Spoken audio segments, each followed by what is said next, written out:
Okay, the Honorable Minister, Ms. Radha Mohan Singh ji. Yes.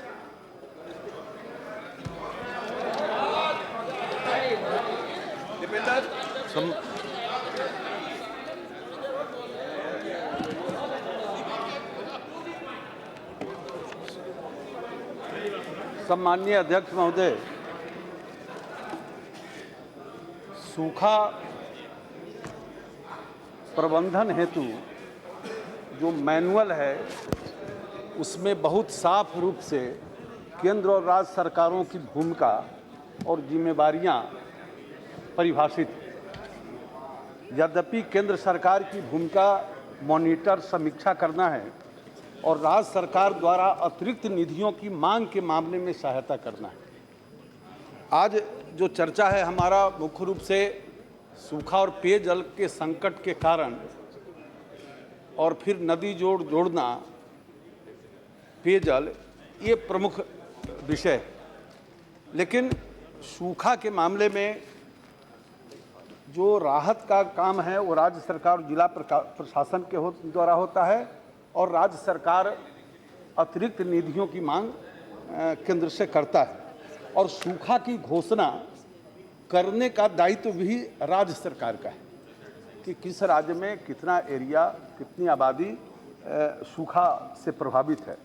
सूखा monitoring, सूखा घोषणा, सूखा राहत और सूखा प्रशमन में केंद्र और राज्य स्तर पर विभिन्न एजेंसियां शामिल है। इसमें केंद्र सरकार के स्तर पर कृषि, सहकारिता और किसान मंत्रालय सूखा मॉनिटरिंग के लिए मुख्य रूप से जिम्मेवार है।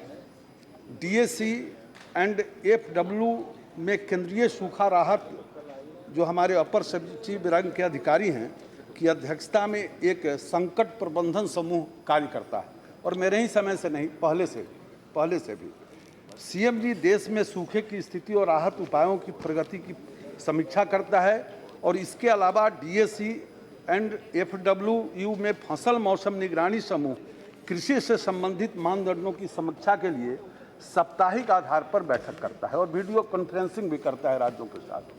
कृषि मंत्रालय इसमें सूखा, ओला, कीट आक्रमण और पाला के लिए जो उपाय होते हैं इसके लिए कृषि मंत्रालय गृह मंत्रालय से समन्वय करता है और राज्य आपदा अनुक्रिया कोष जिसे SDRF कहते हैं, पहले से राज्यों के पास पैसा उपलब्ध रहता है जिसमें 75% भारत सरकार और 25% राज्य सरकार की राशि होती है और जब कहीं आपदा आती है तो राज्य सरकार के पास जो SDRF का पैसा होता है उसे वो खर्च करते हैं। अब जरा सुन ली, मैं व्यवस्था बता रहा हूँ। अभी जब हम आए, आप देखिए पॉलिटिकल बात मैं अभी नहीं कर रहा हूँ, मैं पॉलिटिकल बात नहीं कर रहा हूँ। No interruption.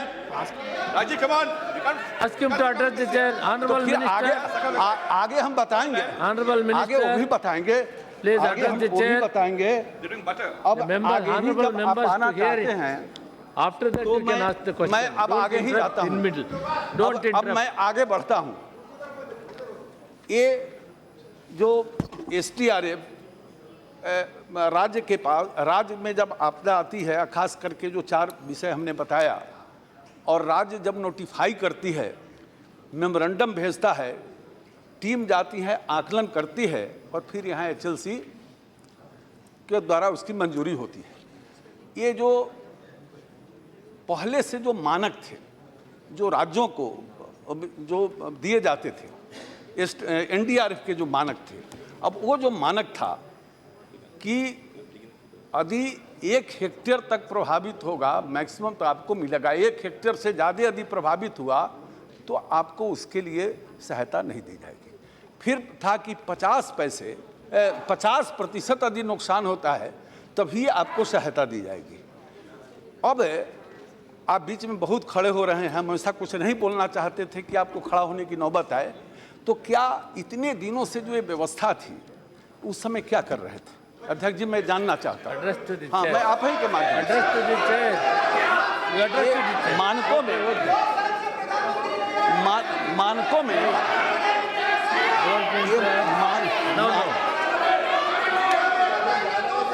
आप मत देखिए, address to the chair.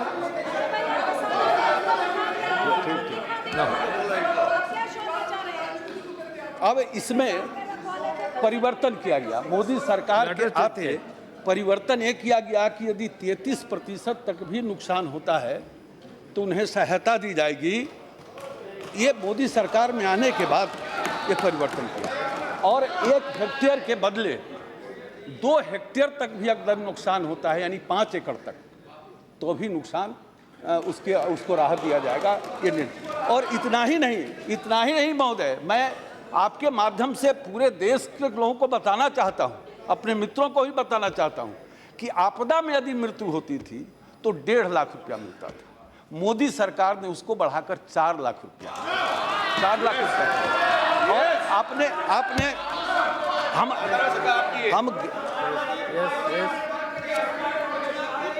मैं आपको बधाई दूंगा, आपको बधाई दूंगा, आपने 5 लाख रुपया दिया महोदय।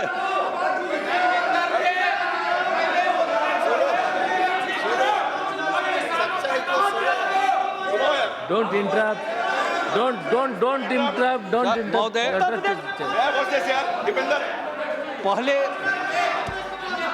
पहले आप बोलोगे तो दिक्कत हो जाएगा। आप लोग महोदय, पहले प्राकृतिक आपदा के कारण यदि किसान के अनाज का क्वालिटी घटिया हो जाता था, प्रभावित होता था, तो उसको समर्थन मूल्य नहीं मिलता था। I request the honorable members, both the sides. This is very important issue. No, बुरिया जी आप बैठिए, This is no बुरिया जी, don't interfere. Sir, this is very important issue. Don't interrupt the honorable minister. We want to know from the honorable minister. In India today, 1/3 of the population, 1/3 of the area is suffering with drought. We want specific answer, reply from the honorable minister. If you interrupt both the sides, you will not get the good result. Please, I'll request both the sides, allow him to speak, allow him to reply properly. महोदय, देश के किसानों को यह अधिकार यह है कि जिसको बड़ी उम्मीद से चुना, आज़ादी के 68 वर्षों तक हम लोगों ने कौन कौन से कर्तव्य दिखाए, ये जानने का अधिकार देश के किसानों को है, इसलिए इसका वर्णन करना पड़ेगा। महोदय, उनको पूरा समर्थन मूल्य नहीं मिलता था। मोदी सरकार ने ये घोषणा की कि ये जो उसके क्वालिटी अनाज के आपदा में खराब होते हैं, इसमें किसान का कसूर नहीं है, ये आपदा के कारण हुआ है। क्वालिटी खराब भी होगा तो उसको पूरा का पूरा समर्थन मूल्य दिया जाएगा और स्टोरेज उसका सरकार अलग करेगी। महोदय, महोदय, महोदय, पहले you start. पहले वर्षा सिंचित प्रति हेक्टर 4500 रुपये मिलते थे। वर्षा सिंचित प्रति हेक्टर 4500 रुपये और असिंचित में 6800। Other than the honorable minister, nothing going on record, either this side or that side. We are only the honorable minister. महोदय, आपदा राज्य कोष में जो राज्यों को राशि मिलती थी, मैं उसका एक आंकड़ा बताना चाहता हूं कि मोदी सरकार के आने के पहले 5 वर्षों में राज्यों को राज्य आपदा केस में कोष में 33,580 करोड़ रुपये मिले थे 5 वर्षों में। मोदी सरकार के बाद 15-16 से अगले 5 वर्षों के लिए 61,000 करोड़ रुपए का आवंटन किया गया है, 2 गुना। अगर इसको और सरलता से किसी को समझ में नहीं आए तो उसको समझाने के लिए काफ़ी है कि 14-15 में राज्यों को SDRF के तहत 7800 करोड़ रुपए का आवंटन किया गया था, लेकिन 15-16 में 11,081 करोड़ रुपए का आवंटन किया गया।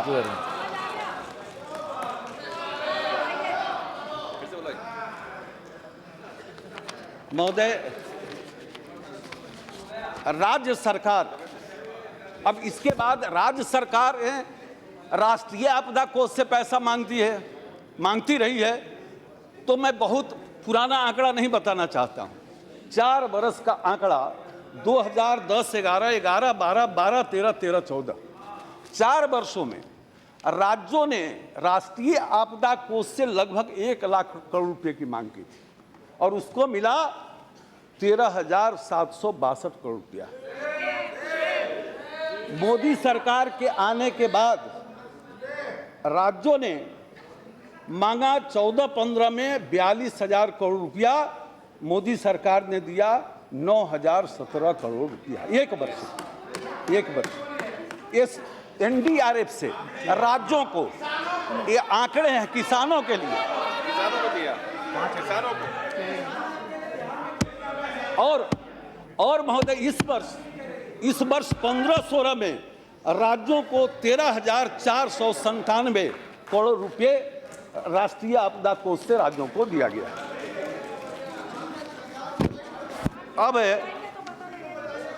अब हमारे कर्नाटक के मित्र, अरे छोड़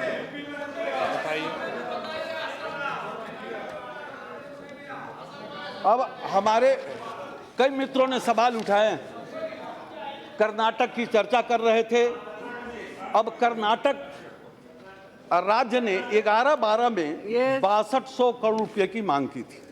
उस समय की सरकार ने 470 करोड़ रुपए दिए थे और फिर 12-13 में कर्नाटक ने 7600 करोड़ रुपए की मांग की थी, तो 526 करोड़ रुपए उसको दिया गया था एनडीआरएफ से। लेकिन जब मोदी सरकार आई तो 15-16 में कर्नाटक ने मांगा 3800 करोड़ रुपया, उसको मिला 1540 करोड़ रुपया।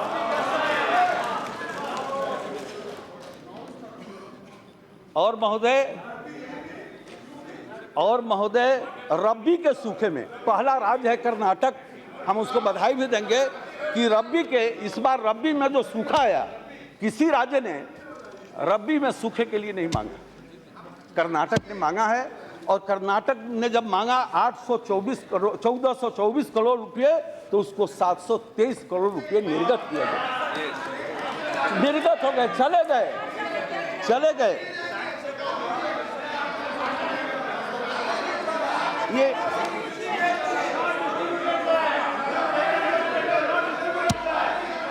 अब सुनिए राधा मोहन सिंह, महाराष्ट्र महोदय, महाराष्ट्र की चर्चा बहुत हो रही थी। हमारे चौहान साहब नहीं हैं। महाराष्ट्र, अरे भाई बोलने दो, आप लोग को बोलने दो प्लीज। महाराष्ट्र जो सबसे ज्यादा सूखे का शिकार होता है, पहले भी और आज भी सूखे की आपदा में ने वहाँ के कितने परिवार को तबाह और बर्बाद किया है, ये बताने की जरूरत नहीं, हम सब लोग बोलते रहे हैं। लेकिन जरा उस पर ध्यान दीजिए कि 3 साल का 2011, 12, 13 और 13-14 में राष्ट्रीय आपदा कोष से तीनों बार मिलाकर महाराष्ट्र ने 10,582 करोड़ की मांग की थी, उसको मिला 2900 करोड़ रुपया। ये 3 वर्ष के जो आंकड़े, और मोदी सरकार के आने पर 14, 15 और 15-16 में कुल 10,000 करोड़ की मांग में मिला है उसको 5,000 करोड़ रुपया। ये सवाल उठाए गए। महोदय,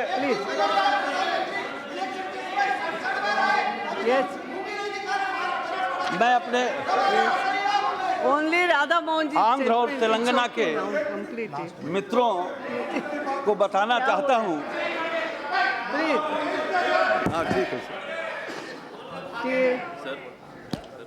आप अब क्या करने वाले हैं वो बताइए। खड़गे जी कंप्लीट एक मिनट, नहीं सुनिए आप, मैं जानता हूँ इसके बारे में। आप ये जानते हैं, एग्रीकल्चर मिनिस्टर ये जानते हैं और ऑनरेबल होम मिनिस्टर भी जानते हैं, जो नॉर्म्स एनडीए गवर्नमेंट के 2004 तक थे, वही नॉर्म्स 2004 से 2014 तक भी है। जब सुनिए, फिर क्यों आपने क्यों बदले? चुप भाई, ज्यादा बात मत करो। तो ये है बात, ये है बात ये है, नहीं बात ये है कि जब नॉर्म्स वैसे थे दोनों पीरियड में, तो उस नॉर्म के तहत रिलीफ दिया गया। अब आप नॉर्म्स बदले हैं, जैसा कि आपने बदला। आपने कहा कि स्मॉल फार्मर्स, मार्जिनल फार्मर्स, इनको भी हम देने का। जब नॉर्म बदलते हैं तो आंकड़े भी बदलते हैं, इसमें कौन सी बड़ी बात है? लेकिन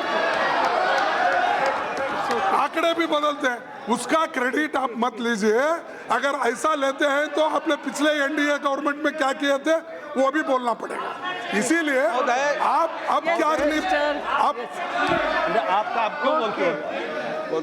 महोदय, हो गया। Please please. यस। तो इसीलिए मैं आपसे रिक्वेस्ट करूंगा कि आप फिलहाल क्या रिलीफ देने वाले हैं? क्या आप सारे ड्रॉट अफेक्टेड एरिया में टूर करने वाले हैं, मराठवाड़ा को विजिट करने वाले हैं? क्योंकि सुप्रीम कोर्ट ने भी आज आपको डायरेक्शन दिया, मालूम है आपको, गुजरात के लिए, बिहार के लिए। नो नो नो नो, हो गया ना, कितना what is it? Yes, disaster mitigation fund to tackle drought-like situation, and directed the agriculture minister to hold a meeting within a week with affected states like Bihar, Gujarat and Haryana to assess the condition. यानी आपको direction आने के बाद आप ये कर रहे हैं और ऊपर से बोल रहे हैं Modi government, Modi government, Modi government. ये बीजेपी गवर्नमेंट नहीं। Now it's okay. Yes, Radha Mohan Singh. Yes. Radha Mohan Singh ji, now please come. Yes.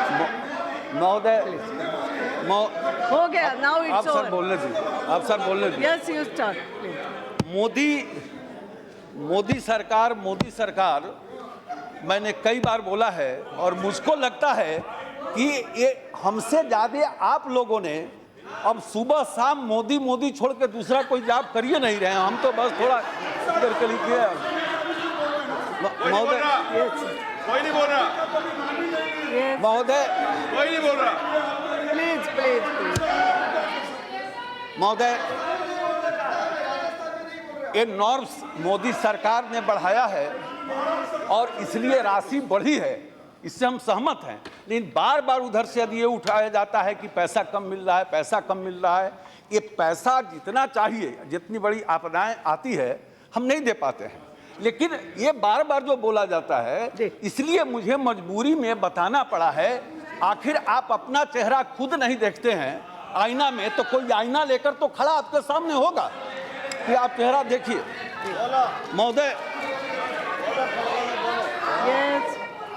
महोदय, सुप्रीम कोर्ट के विषय में मैं नहीं जाना चाहता हूं, लेकिन वास्तव में सुप्रीम कोर्ट की चिंता और देश के लोगों की चिंता और सदन की चिंता, सुप्रीम कोर्ट की चिंता सहित ये हमारे 67-68 वर्षों के कर्तव्य का आईना है। सुप्रीम कोर्ट का निर्देश ये आईना है, और ये वही आईना है महोदय। अब ये आईना है, बैठे बैठे कमेंट्स नहीं करें, प्लीज। कर्तव्य का आईना है। No comments. Yes, only Radha Mohan Singh statement will go. महोदय, हमारे ग्रामीण विकास मंत्री ने जल संकट के विषय में विस्तार से बताया है, और नदी जोड़ना के विषय में भी चर्चा हुई है। एक इस घड़ी में एक फूड जो सिक्योरिटी है, ये भी इस घड़ी में एक बड़ा महत्वपूर्ण महत्व रखता है। अरे भाई बोलने तो दो यार। अब इसमें आपके ध्यान में हम लाएंगे कि राष्ट्रीय खाद्य सुरक्षा के दृष्टि से जो कुछ हो रहा है, ये पहले 11 राज्य जो था, अब तो 33 राज्य हो गया है। मतलब अब 33 राज्य इसके अंदर में आ गए हैं, और इस समय 72 करोड़ लाभार्थी हैं, जिसमें 55 करोड़ इन सूखा प्रभावित राज्यों के लाभार्थी हैं। और महाराष्ट्र कर्नाटक राज्यों को उनके अनुरोध पर अतिरिक्त खाद्यान्न भी आवंटन किया गया है ताकि कोई भूख से नहीं मरे। अब उत्तर प्रदेश की घटना एक अलग है कि समाजवादी पॉकेट जब हम बांटेंगे, कांग्रेसी पॉकेट, बीजेपी का पॉकेट, तो लोग तो मरेंगे ही। जब बांटते हैं आपको समस्या होती है। Yes minister, please please. हमने बीजेपी की ही बात की है ना, हमने सर बीजेपी की ही बात की है कि इतनी बड़ी फूड सिक्योरिटी आपने लाया था।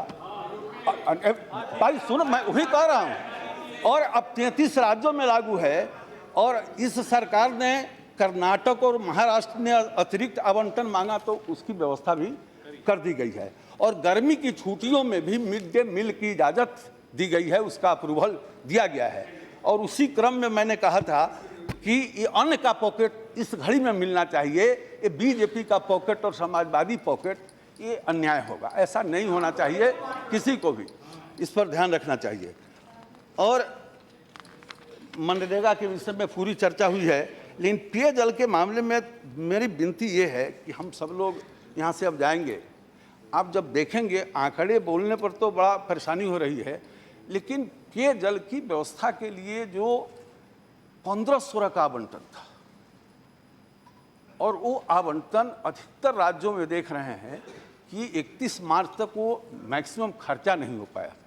फिर भी जो 16-17 का आवंटन चाहिए उसका भी फर्स्ट किस्त रिलीज किया गया है, और राज्यों के पास इस मामले में अब पैसा पर्याप्त है। कंटीजेंसी प्लान राज्यों को दिया गया है, अभी 614 जिलों के कंटीजेंसी प्लान 100 जिलों के थे और 14 जिलों के और बन गए, और जो पुराने थे उनका फिर रिवीजन हुआ और सभी राज्यों को, सभी जिलों को उपलब्ध करा दिया गया है। और सूखा प्रबंधन संबंधी जो अनुसंधान होना चाहिए, उसके जो नतीजे होने चाहिए, उस सारे को इस कंटीजेंसी प्लान में सभी जिलों को उपलब्ध कराया गया है। और इस तरह से आप जब देखेंगे तो चारा के विषय में भी आपके ध्यान में हम लाना चाहेंगे कि एसटीआरएफ से जो पैसे, एनडीआरएफ से जो पैसे गए और एसटीआरएफ का भी 16-17 का पहला किस्त गया है, तो इसमें पर्याप्त व्यवस्था है कि चारा पर, फिर कैंप पशुओं का लगे उस पर, पेयजल पर, इस मद से भी आप राशि खर्चा कर सकते हैं। और इसके अलावा वो छोड़ो भाई, बोलना दीजिए, ये इस गंभीर विषय को हल्का मजबूरी में बनाइए, नेचुरल मत बनाइए। तो ये जो चारा और पेयजल के लिए एनडीआरएफ से जो पैसे गए थे, राज्यों ने मांगा था, 10 राज्यों ने, उसके अंदर भी उसकी व्यवस्था थी। और इस वर्ष का एसडीआरएफ का जो पैसा का फर्स्ट किस्त गया है उसमें भी उसकी व्यवस्था है। और उसके पहले से ही अतिरिक्त चारा विकास कार्यक्रम एक चल रहा है, तो उसके लिए भी 14-15 में 100 करोड़ था, 15-16 में 50 करोड़ था, और इस वर्ष भी 100 करोड़ की व्यवस्था हुई है। और राज्यों ने जितना पैसा मांगा, प्रस्ताव दिया राज्यों को गया है। अभी तेलंगाना के कृषि मंत्री जी मिले थे, बातचीत हुई है, और उनका प्रस्ताव जिस समय भी आ जाएगा, क्योंकि प्रस्ताव भेजना पड़ता है कि कितने ब्लॉक, कितना चारा चाहिए, कितना पशु प्रभावित है, तो चारे की दृष्टि से भी पूरी व्यवस्था यहाँ से है। और ये जो बीज है, इस पर भी हम राज्य सहायता देते हैं। अभी खरीफ का समय आएगा, अभी सूखा पड़ता है, तो उसमें भी 50% की वृद्धि कर दी गई है। बीज पर राज्य सहायता है, लेकिन उसमें वृद्धि करके 50% कर दी गई है, ताकि बीज भी किसानों को आसानी से उपलब्ध हो। अब मुख्य रूप से बुंदेलखंड की चर्चा ज़्यादा हो रही है, और होना भी स्वाभाविक है। जो दृश्य आ रहे हैं, सबकी चिंता स्वाभाविक है। इस संबंध में हम आपको बताना चाहते हैं कि पुराना पैकेज है, और इस पैकेज के अंतर्गत 7466 करोड़ रुपये 31/3/15 तक इस पैकेज के तहत जो पैकेज था 7400 का था, जिसमें 4400 माने 4015 रुपये 31 मार्च तक निर्गत कर दिए गए हैं। अभी भी 21 मार्च 16 को 670 करोड़ नीति आयोग ने रिलीज किया है। उत्तर प्रदेश को 264 करोड़, मध्य प्रदेश को 405 करोड़ और पूरे पैकेज का जो 1244 करोड़ रुपया बचता है इस वर्ष 16-17 में उनको पूरा कर दिया जाएगा। Yes, राधा मोहन जी, चिंता का एक विषय मिनट, जरूर है। Mister minister 1 minute please. सदन का समय आधा घंटे के लिए बढ़ाते हैं, ये सब चर्चा कंप्लीट होगी जी। लेकिन आधा बस हो गया, अभी पूरा कर please. No Radha Mohan ji, mister minister you have to address the नहीं, no I am not Bundelkhand allowed packet की बड़ी आई एम बुंदेलखंड नॉट की अलाउइंग समस्या की चर्चा ज्यादा हुई समथिंग लाइक दैट। ज्यादा हुई है, इसीलिए मैं सिर्फ उस पर आ गया Please, हूँ। please. मैं अब राज्यों पर नहीं जा रहा हूँ, सिर्फ बुंदेलखंड और मराठवाड़ा। आज मिस्टर मिनिस्टर नो नहीं, हमने तो उसको कम किया सर। अभी हमारे आंध्र के मित्रों का सवाल था, तेलंगाना के मित्रों का सवाल था, वो सारे आंकड़े हमने नहीं बताए, वो हम माननीय देंगे राधा मोहन जी बाद में। लेकिन माननीय राधा मोहन महोदय ये you have to address the chair और आपको उन्हीं व्यक्ति को रिप्लाई देना। मैंने अगर अलाउ किया है तो कोई भी उठ के खड़ा हो जाएगा और आप उसको बात करेंगे, नहीं होता। I am sorry. ये तरह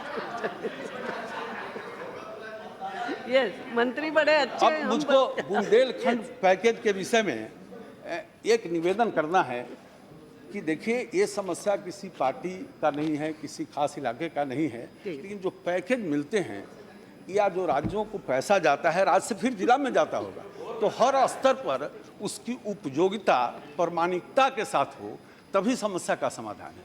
तो उदाहरण के लिए मैं सिर्फ बुंदेलखंड का जो पैकेज गया और इसके बाद जो अभी नाबार्ड कंटीजेंसी सर्विसेज द्वारा जो इस पैकेज के अधीन काम हुआ है उसका अध्ययन किया गया है।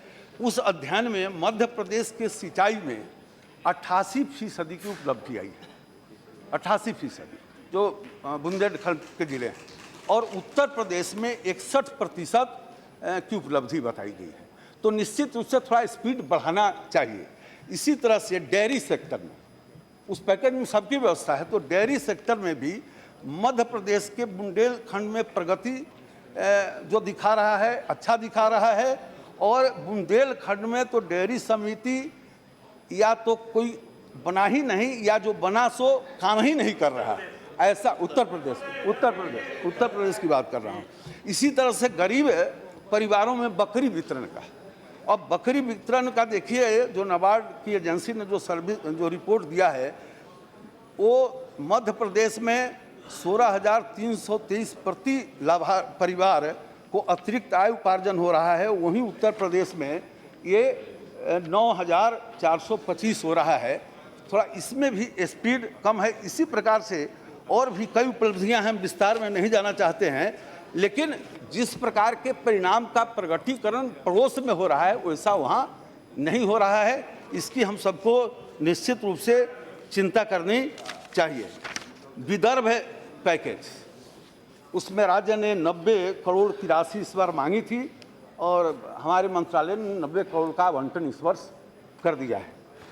इसी तरह से जो कृषि ऋण, ये सवाल काफ़ी यहाँ उठा है, तो ये जो ऋण प्रवाह है वो 15-16 के लिए 8,50,000 करोड़ रुपए का था, जो उसको बढ़ाकर अभी 9 लाख करोड़ किया गया है। फिर किसानों पर जो ब्याज छूट है, हम सबको ध्यान में होगा कि 7%, 2% के छूट के साथ 7% जो दिया जाता है, उसमें 3% भारत सरकार देती है और 4% राज्य सरकार किसान को देना पड़ता है। अब हमारी विनती जरूर होगी, ऋण माफ़ी पर हम बाद में आएंगे, लेकिन विनती जरूर होगी कि आखिर 3-4 राज्य, वो बीजेपी का राज है, कांग्रेस का राज है, वो 4% अपने खजाने से देती है और किसान को शून्य ब्याज दर पर उसको ऋण मिलता है। देखो गुजरात है, कर्नाटक है, मध्य प्रदेश है, अन्य राज्यों पर भी हम सब सांसद हैं, सामूहिक रूप से अपने अपने राज्य में, क्योंकि गांव का एक गरीब आदमी, किसान आदमी जब टैक्स देता है ना, तो भारत सरकार के खजाने में आता है जब ट्रेन में बैठता है, और जब बस में बैठ के चलता है टैक्स देता है तो राज्य के खजाने में जाता है। मतलब राज्यों की भी ये जिम्मेवारी बनती है वो कि राज्य भी करे और इसके लिए जोर मारना चाहिए। कर्जा माफी पर समर्थन मूल्य पर हम नारा लगाते हैं, लेकिन कभी आप दिल्ली ट्रेन में बैठिए और चले जाइए धान के सीजन में कलकत्ता, आप उतर के 100-150 किलोमीटर दोनों तरफ आप जाइए, 1410 रुपया किसी किसान को धान का कीमत नहीं मिलता है। जो समर्थन मूल्य है वो नहीं मिलता है। कलकत्ता से लेकर दिल्ली के बीच में 150 किलोमीटर दक्षिण, 150 किलोमीटर उत्तर जाइए, चाहे जो राज आए, चाहे वो बीजेपी का हो, झारखंड हो, बिहार हो, बंगाल हो, उत्तर प्रदेश का इलाका हो, तो सवाल समर्थन मूल्य बढ़े जरूर, लेकिन जो तय है वो भी किसान को नहीं मिल रहा है। क्या हम सबकी भूमिका इसमें नहीं होनी चाहिए? इसी प्रकार से ऋण में निश्चित रूप से राज्य सरकारों से निवेदन करना चाहिए। मैं करता हूं, हम सबको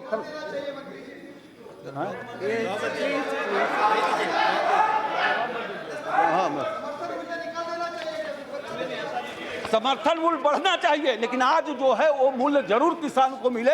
इसके लिए हमको ज्यादा जोर देना चाहिए कि जो तय है वही नहीं मिल रहा है, इस पर जोर देना चाहिए।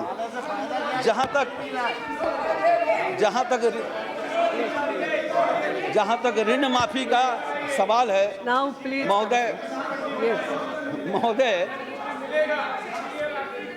महोदय ऋण माफी के विषय में कल महाराष्ट्र के हमारे एक सांसद बोल रहे थे, महाराष्ट्र के वो जो हमारे दानवे साहब। अब सदस्यों ने सुना होगा, अगर वो सारी बात हम बोले तो हंगामा ज़्यादा होगा। ऋण माफी जो हुआ और उसके अंदर जो विसंगतियां आई, पूरे राज्य का तो हम किसी ने नहीं बोला, लेकिन महाराष्ट्र की विसंगति की चर्चा उन्होंने कि किस प्रकार से कुछ संस्थाओं की मजबूती हुई, हम उसके विस्तार में नहीं जाना चाहते हैं। लेकिन जो रिपोर्ट है, जो CAG रिपोर्ट है, हम वो बताना चाहते हैं आपको, ताकि कुछ शांति हो। ये 271.50 करोड़ रुपए की रिकवरी उन लोगों से की गई जो ऋण माफी के पात्र नहीं थे। मैं CAG का रिपोर्ट बता रहा हूं, आप ऋण माफी की बात सब कर रहे हैं, जरा इसको सुनिए महोदय।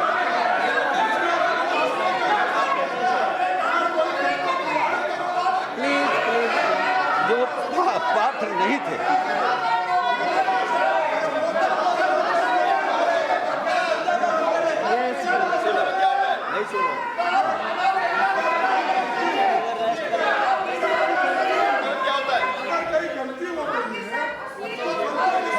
ये CAG का ऑडिट रिपोर्ट बोल रहा है महोदय कि 271.49 करोड़ रुपए की रिकवरी उन लोगों से की गई जो ऋण की माफी के योग्य नहीं थे।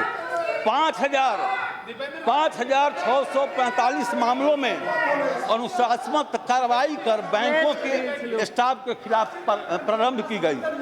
705 मामले बैंकों द्वारा ऑडिटर के विरुद्ध दायित्व निर्धारण किया गया और 4,000 मामलों में रिकॉर्ड से छेड़छाड़ के संबंध में 23 FIR दर्ज किए गए। ICICI बैंक से 164 करोड़ रुपये वापस वसूल किए गए और उसके ऊपर 54 करोड़ रुपये पिनाल इंटरेस्ट वसूल किए गए। सरकार ने नाबार्ड से 150 करोड़ रुपये वसूल किए, क्योंकि प्रथम किस्त पर ब्याज योजना के मानदंडों के अनुसार देय नहीं था। मैं विसंगतियों की चर्चा कर रहा हूँ महोदय। महोदय, Yes, Mr. Minister. No, this will not go on record. Only your statement is going on record.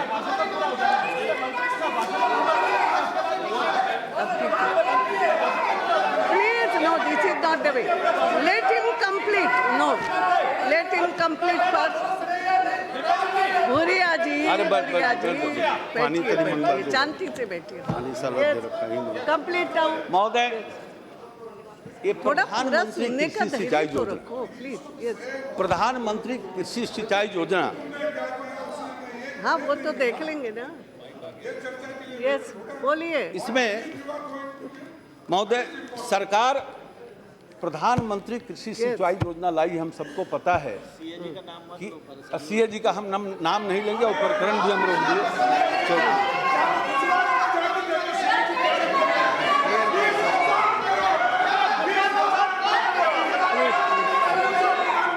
Mohan ji, please.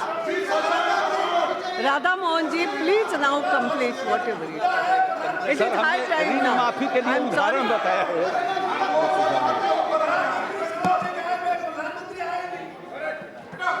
महोदय, Yes. ये आज़ादी के 67 वर्षों 68 वर्षों तक हम देश के हर खेत को पानी नहीं पहुंचा पाए। अब ये देश हिंदुस्तान है, यहाँ 125 करोड़ लोग रहते हैं, ये छोटा देश है आप नहीं, बताइए, हाँ। तो हर हाथ को काम मिले, इसके लिए हर खेत को पानी। अब ये नारा कितना खराब लगेगा कुछ लोगों को मैं नहीं जानता, लेकिन यदि हिंदुस्तान के गांवों को मजबूत बनाना है, संपन्न बनाना है, तो हर खेत को पानी पहुंचाना पड़ेगा। और इसीलिए हमारे प्रधानमंत्री जी ने प्रधानमंत्री कृषि सिंचाई योजना चलाई। और मुझको याद है, मैं जब लोकसभा में 89 में आया था, तो गांव से रेलवे स्टेशन आने के लिए सड़क नहीं थी। प्रधानमंत्री सड़क योजना बनी थी और जिला में बैठ के योजना बनती थी और ब्लॉक के अधिकारी और पंचायत स्तर के अधिकारी से राय ली जाती थी, योजना बनती थी। तो आज यदि गांव के लोग काली सड़क देख रहे हैं और देश के लोग 4 लाइन की सड़क, तो अटल बिहारी वाजपेयी न होते तो गांव के लोग काली सड़क नहीं देखते। महोदय, ये हर खेत को पानी प्रधानमंत्री जी ने प्रधानमंत्री कृषि सिंचाई योजना लाई और इसमें जिला स्तर पर डिस्ट्रिक्ट इरिगेशन प्लान और मैं सब पर बोलूँगा, यही खेत को पानी, कृषि, देखो पानी के विषय में पीने के लिए बोल चुके हैं, अब जमीन के लिए पानी। मेरा एग्रीकल्चर मंत्री बोल रहे हैं, आपको भ्रम न हो जाए कि कोई दूसरा बोल रहा है, एग्रीकल्चर मिनिस्टर बोल रहे हैं। महोदय, जिला स्तर पर डिस्ट्रिक्ट इरिगेशन प्लान और उसमें जो हमारे जनप्रतिनिधि हैं, उस गाइडलाइन में साफ दिया गया है कि उनका जो अनुशंसा हो, टेक्निकली यदि ठीक है तो उनको प्राथमिकता में रखना है, ऐसा डायरेक्शन दिया गया है। और सभी राज्यों के अधिकारियों को ट्रेनिंग दी गई और जनवरी महीने से पिछला वर्ष ट्रेनिंग हुआ सारे अधिकारियों का। राज्यों ने भी रुचि दिखाना शुरू किया है और अभी तक 300 से ज़्यादा जिले का इरिगेशन प्लान बन चुका है और लगता है कि सितंबर आते आते देश के सभी जिलों का ये डिस्ट्रिक्ट इरिगेशन प्लान बन जाएगा। और राज्य स्तर पर ही सिलेक्शन कमेटी है और जिसके चीफ सेक्रेटरी अध्यक्ष होंगे और वहीं से उन योजनाओं की मंजूरी मिलेगी। लेकिन देश के अंदर कितनी सारी योजनाएं जो 20 बरस 25 बरस से लंबी थी। 89 तो जो मध्यम और बड़ी योजना है, बड़े और मझोले।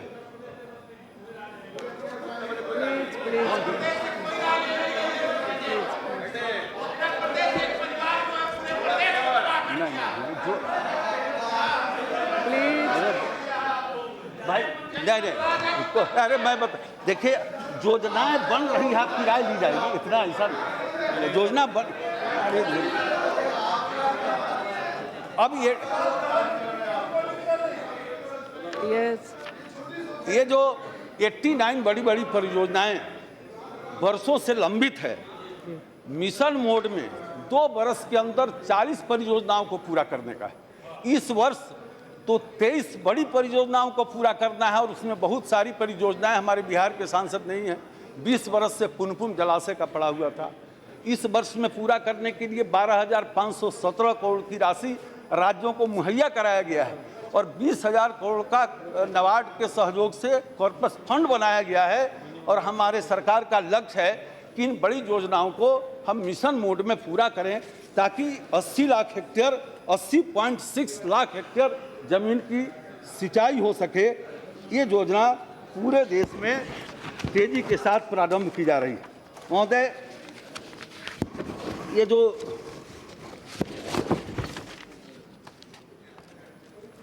सूक्ष्म सिंचाई योजना, हमारे मंत्रालय मुख्य रूप से प्रधानमंत्री सिंचाई योजना के अंतर्गत देख रहा है सूक्ष्म।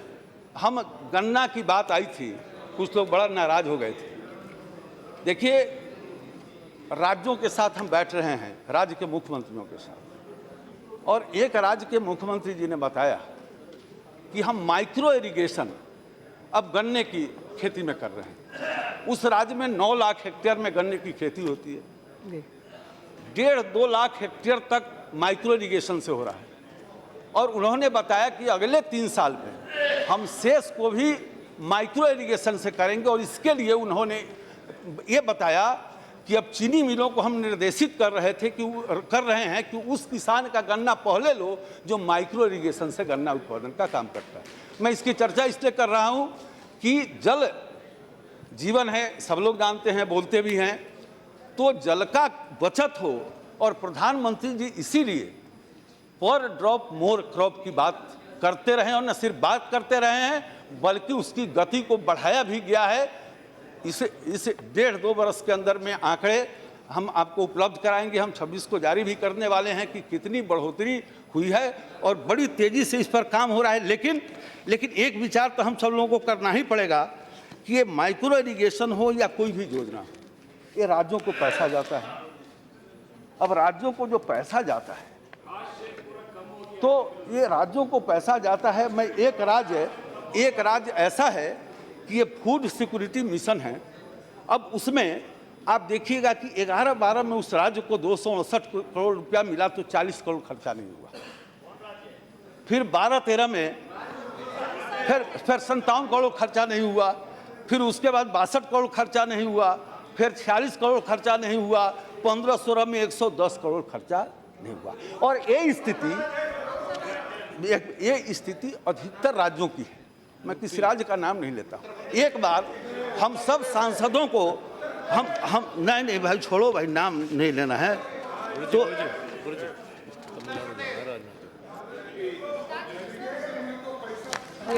सर होता क्या है कि वो जो पैसा है उस राज्य का उस साल उतना दूसरे साल में जितना मिलना चाहिए उसमें कम हो जाता है। तो भारत सरकार का नुकसान नहीं होता है, राज्य सरकार का नुकसान नहीं होता है, लेकिन उस राज्य के किसान का निश्चित रूप से नुकसान होता है। और इसी प्रकार से माइक्रो इरिगेशन के भी जो आंकड़े हैं और रेनफेड एरिया डेवलपमेंट के जो आंकड़े हैं, चिल्ला के बोल रहे हैं कि जिस तेज़ी से खर्चा होना चाहिए उस तेज़ी से खर्चा नहीं होना चाहिए हो रहा है। तो इसकी चिंता हम सब लोगों को करना चाहिए। और अभी बहुत सारे जो लोगों ने सवाल उठाए थे अब नहीं देखिए नर्मदा, देखिए अब उधर हम नहीं जाना चाहते हैं। ये नर्मदा, हाँ, वो विषय लाना नहीं चाहते हैं। हम इतना ही विनती करना चाहते हैं कि अभी जो कुछ लोग सवाल उठा रहे थे, मैं एक ही बात बताकर आपको समाप्त करूंगा कि किस प्रकार से भारत सरकार इसकी समीक्षा कर रही है सूखा जब से आई है। अब एक राज्य उत्तर प्रदेश, अब समीक्षा नहीं, पॉजिटिव बात है, आप रिएक्ट नहीं करेंगे।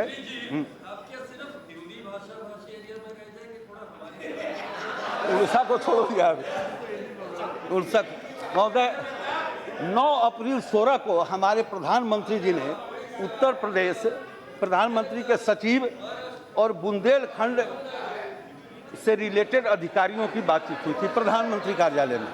इसी प्रकार से 11 अप्रैल को पेयजल भेजने, चारे की आपूर्ति, फिर जो कंटीजेंसी प्लान है, मनरेगा है, इस सब के लिए मुख्य सचिव और सचिव के साथ मंत्रिमंडल सचिव की बैठक हुई थी 11 अप्रैल को।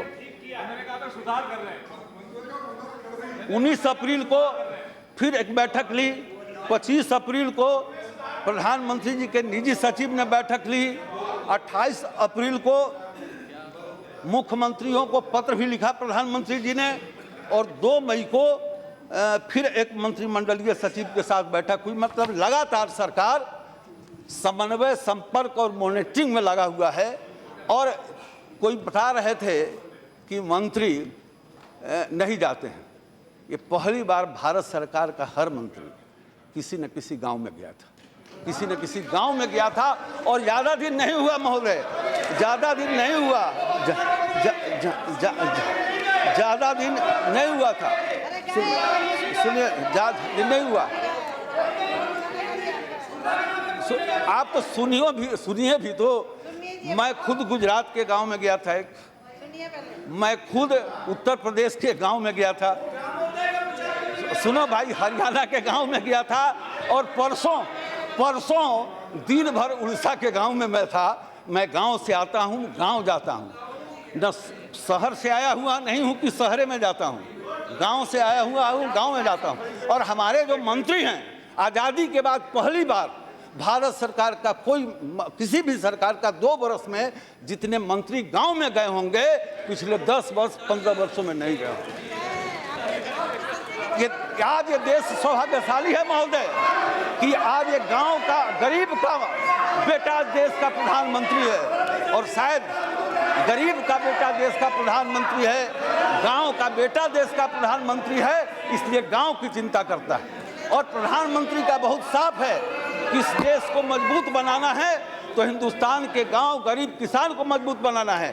किसान के लिए 2 वर्षों के लिए कौन कौन सी योजना चलाई गई है, यदि उसका वर्णन होने लगे, उसकी उपलब्धियों की भी चर्चा होगी। 2 वर्ष पूरा हो रहे हैं, हमारे 2 वर्षों के कर्तव्य और आपके 60 वर्षों के कर्तव्य कोई तुलना नहीं हो सकती। देश की जनता देख रही है, पूरी प्रतिबद्धता के साथ हम लोग इस काम में लगे हुए हैं। महोदय, मैं अंत में सभी सदस्यों से विनती करना चाहता हूं आपके माध्यम से कि आइए हम सब लोग मिलजुल कर एकजुट होकर जो सूखे का संकट आया है उसका सामना करें, न सिर्फ सामना करें बल्कि उस पर विजय प्राप्त करें। इसी विनती के साथ मैं अपनी बात समाप्त करता हूं।